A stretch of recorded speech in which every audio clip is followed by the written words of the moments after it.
Guys, ஒரு சின்ன சம்பவம் ஆயிருக்கும். என்னன்னு பாத்தீங்கன்னா, உங்களுக்கு என்ன தெரியுது இங்க டோர் நம்பரு 8F11. ஓகேவா? எனக்கு எப்படி தெரியும் அது டவர் 8ன்றது? நான் என்ன பண்ணிட்டேன், 11th டவர் போயிட்டு எனக்கு ஒரு டவுட் வந்து கஸ்டமருக்கு ஃபோன் பண்ணா அது 8வது டவர் அப்படின்றாங்க. ஒரு T8ன்னு போடுறதுல என்ன பிரச்சனை எனக்கு புரியல. படிக்க தெரியாதவங்க இல்ல இங்கிலீஷ்லாம் தெரியாதவங்க வந்தா என்ன பண்ணுவாங்க? இப்ப நான் போய் தப்பா பெல்ல வச்சிருந்தேன்னா என்ன இருக்கும்? ஒரு சின்ன வேர்ட்னால ஏதோ நான் வந்து யோசிச்சு லொகேஷன் எங்க காட்டலையே அப்படின்னு சொல்லிட்டு செக் பண்ணி பார்த்ததுக்கு அப்புறம் தெரிஞ்சு நான் திரும்பி வந்துட்டேன். புரியல இதுல என்னன்றது.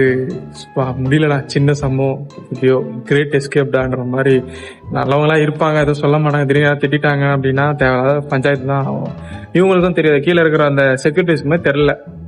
இது என்ன சொல்றதுன்னு எனக்கு புரியலப்பா. அது ஒரு ரிக்வஸ்டா சொல்ல, கரெக்டா போடணும், அவங்களும் சொல்லணும். இப்ப இது மேல இருக்கிறவங்க சொல்ல முடியாது, கீழே செக்யூரிட்டியும் சொல்ல முடியாது, யாருமே சொல்ல முடியாது. நாளைக்கு யாராவது இதுல மாட்டின்னு தான் முடிப்பாங்க. இதான் நடக்கும் இங்க.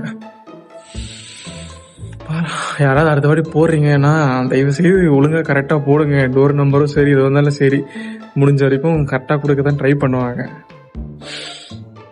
பை. என்னோட வீடியோ பிடிச்சிருந்தா லைக் பண்ணுங்க, கமெண்ட் பண்ணுங்க, ஷேர் பண்ணுங்க. முடிஞ்சா அப்படியே ஒரு ஃபாலோ பண்ணுங்கப்பா.